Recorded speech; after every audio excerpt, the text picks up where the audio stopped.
Galatians chapter 3 verse 23.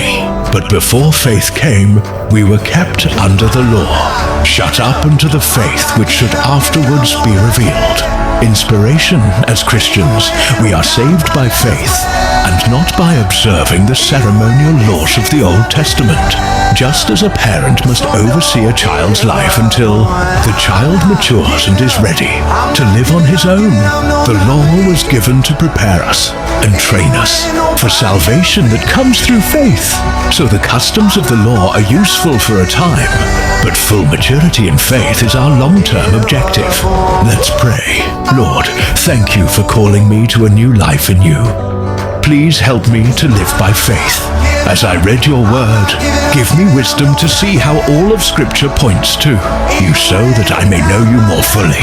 Grow me in my knowledge of you so that my faith may be mature and I may serve you better. In Jesus' name, Amen. Galatia 3:23. Subalit bago dumating ang pananampalataya, tayo'y nabibilanggo sa ilalim ng kautusan at iniingatang nakalaan sa pananampalatayang ihahayag pa lamang. Inspirasyon. Bilang mga Kristiyano, tayo ay naliligtas sa pamamagitan ng pananampalataya at hindi sa pagsunod sa seremonyal na kautusan ng lumang tipan.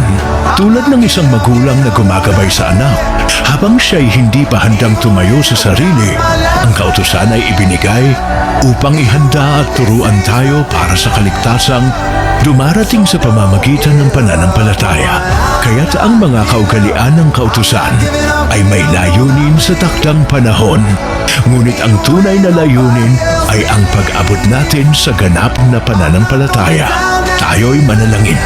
Panginoon, salamat po sa pagtawag mo sa akin tungo sa isang bagong buhay kasama ka. Tulungan mo po akong mamuhay ayon sa pananampalataya habang binabasa ko ang iyong salita. Bigyan mo ako ng karunungan upang makita kung paano ang lahat ng kasulatan ay tumuturo sa iyo upang mas makilala pa kita ng lubusan. Palaguin mo po ako sa kaalaman tungkol sa iyo upang maging ganap ang aking pananampalataya at mas lalo kitang mapaglingkuran. Sa pangalan ni Jesus, Amen.